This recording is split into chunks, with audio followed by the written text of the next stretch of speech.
Welcome back, everybody. I'm doing something a little bit different, but I've been wanting to do this. I love watching these type of videos myself, and that is a blood glucose test on certain products to see if they work for you. So let's keep in mind that just because something don't work for me or I have a certain result doesn't mean that you'll have the same result, but I've brought some information to you that you may want to check on it to see how it affects you. That's the idea of this, is just getting some knowledge so that you can form your own opinion on what you want to do for you. So, today we are testing Russell Stovers Candies and truffles. Yeah, because who don't like chocolate? Well, let me back up. There's people who don't like chocolate, but I love chocolate. Chocolate is my friend. That is how I got to be as heavy as I was to begin with. But anyways, as you can see, the package says sugar-free and sweetened with stevia extract. I love marketing because when you flip it over to show the ingredients list, you're going to find out that yeah, it is sweetened with stevia and other stuff. So let's just get into this right here. A serving is going to be 2 pieces. That is what I'm going to be testing. Let's go over this ingredients list, okay? Because it's making me nervous. The ingredients. The chocolate candy. It's got mannitol in it. Mannitol?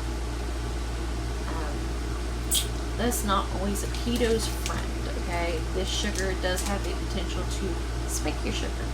That's why I'm nervous. Cocoa butter, chocolate, sodium caseinate, and the milk. And now the milk has got ingredients: milk fat, soy lecithin, vanilla, salt, ribena. Anyway, that's the stevia extract. Oh, look, we have mannitol again. Mannitol syrup, dark chocolate that has mannitol, chocolate processed with alkali, cocoa butter, milk, fat, soy lecithin again, some more stevia extract, vanilla, salt, butter, natural flavors, potassium sorbate, soy lecithin again, and salt. So, how many times did I just say mannitol? 4. And stevia twice. That's why I say that I love marketing. Because they know that if they put stevia on the front of the package, people will say, oh yeah, I can have that. Like I said, they're not marketed for the keto market. They're just marketed as sugar-free, and they've used stevia. See? The marketing works, and you're going to go, oh yeah. And then when you flip it over and you look at the carbs, serving 2 pieces, 17 grams of carbs, 1 dietary fat, so we're not down to 16. Oh, sugar, alcohol, 16, so we're at 0 carbs for 2. People are like, yeah, right on, we're good, right? Maybe. That's what we're going to find out. So let's just take a minute and explain, when you're doing a sugar test, what we're looking for. Okay, so we are going to take a baseline. 30 minutes later, we're going to come in and we're going to test. And then we're going to test again at 1 hour and then 2 hours. The whole thought here is that our blood sugar or blood glucose isn't going to go up very high.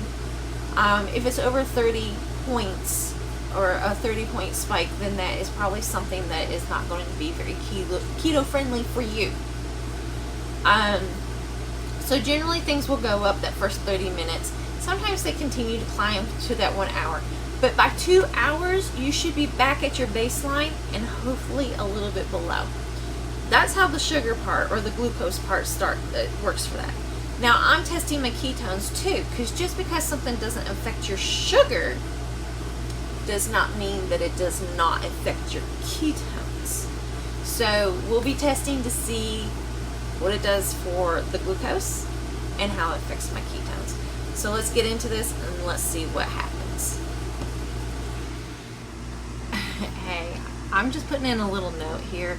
Apparently I should not read my results from the camera lens, because it is clearly, it's clear I can't tell a 2 from a 5. Watching this video, I was like, oh my god, I'm not redoing this. But clearly I'm a little dyslexic when I'm looking into the camera lens, so you're forewarned. Alright, so I am ready to do this test. Forgive me, I just got out of the shower. Did I say that I was nervous about doing this test? I'm sure in the intro I expressed how nervous I am. I am still nervous.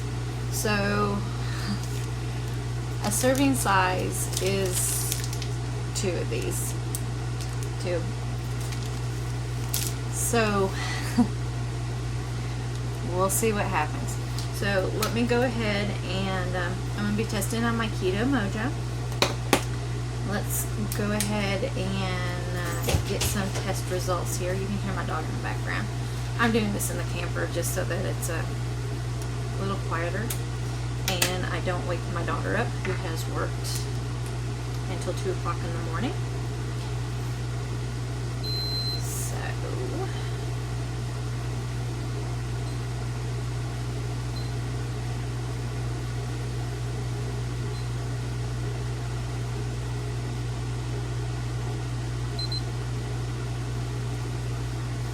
wow. I thought that waiting an hour after my walk would have lowered my blood sugars, but not. So this ought to be interesting.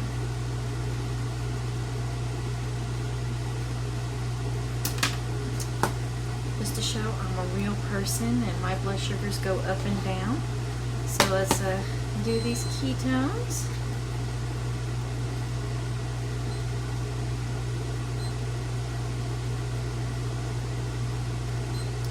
Alright, so this takes just a little bit longer to do the ketones.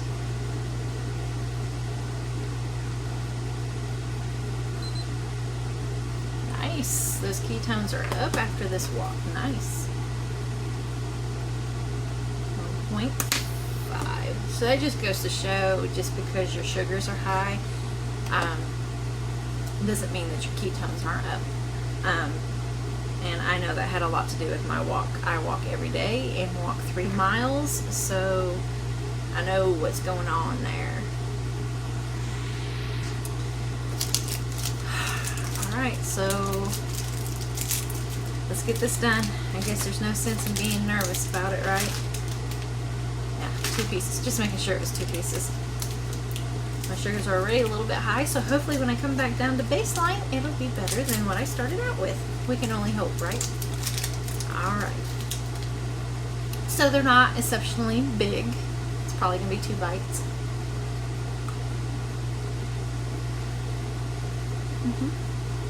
Love chocolate, so the more chocolate the better. They're actually really good. But I am a little nervous about this mannitol.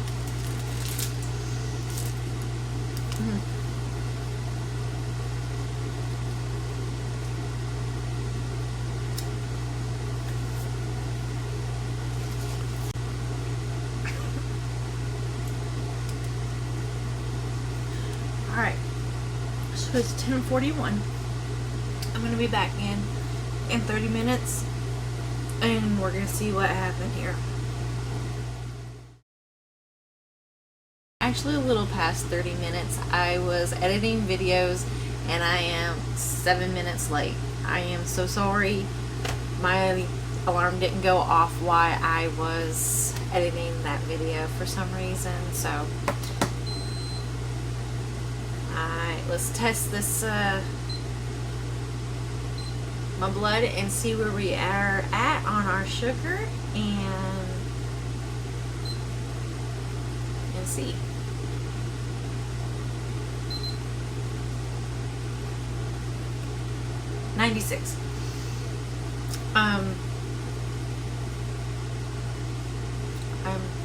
I'm shocked. I really thought I was going to be going up, especially with that mannitol in there. So my baseline was 105, and at 30 minutes my sugar actually went down to 96. So that's 9 points that it's went down. I'm shocked. It's real serious. I'm shocked. I guess we'll see what it looks like in another 30 minutes, and that will be our hour mark. So let's see what happens.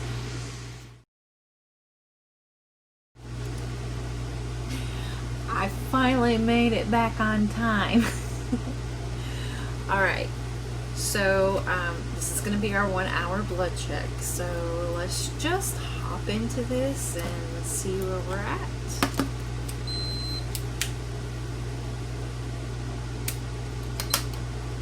I hate poking my finger.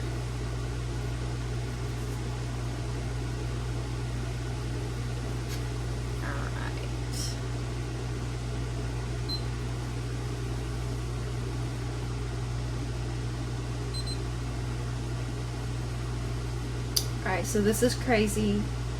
It is going up a little bit, so that is weird. So 1 hour mark, it is up 99 points. So it's went up 3 points. We've come down 9 points, and now we went up 3 points.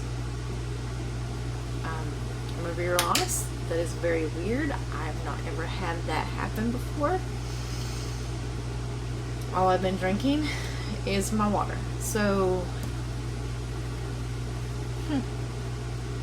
let's see what it looks like at 2 hours. I should, hopefully I'm back down to 95 or below.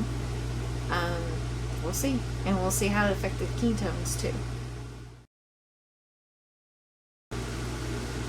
Well, I got a phone call, so I'm a little bit late coming in on this. But let's see here. We are just a few minutes late. So let's go ahead and get this test done and see where we are at.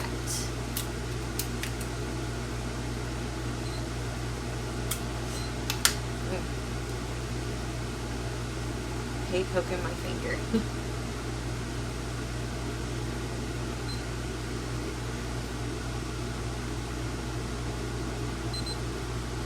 82. Alright, so I'm way down now. So 2 hours.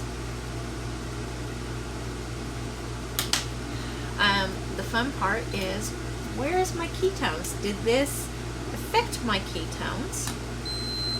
So that's going to be the big kicker here.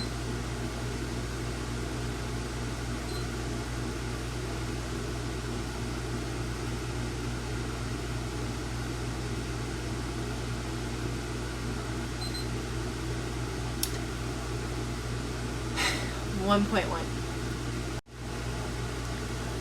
Alright, so we've seen those results. I'm going to recap. I have it all written down here. My baseline starting out, my sugar was 105 and my ketones was 1.5. At the 30-minute mark, my sugars actually dropped 9 points to 96 points, or 96. And then at an hour, it went up just a little, just 3 points, and was at 99. And now at 2 hours, it is dropped way, way down below my base point at 82. Yeah, 82. So that's dropped 23 points since the beginning. But some of this was, I think my sugar was elevated because I had, like I said, I go through for a 3-mile walk every day, and that can have the tendency to spike your sugars. And it's the time of the day. It's after 12. I'm fixing to be breaking my fast, so they're generally low at this time of the day anyway. But at the 2-hour mark, my ketones did go down from 1.5 to 1.1. So here's my thoughts. This bag here, these candies do not claim to be keto, okay? It is something that some keto people do eat because it's sugar-free. It is sweetened with stevia.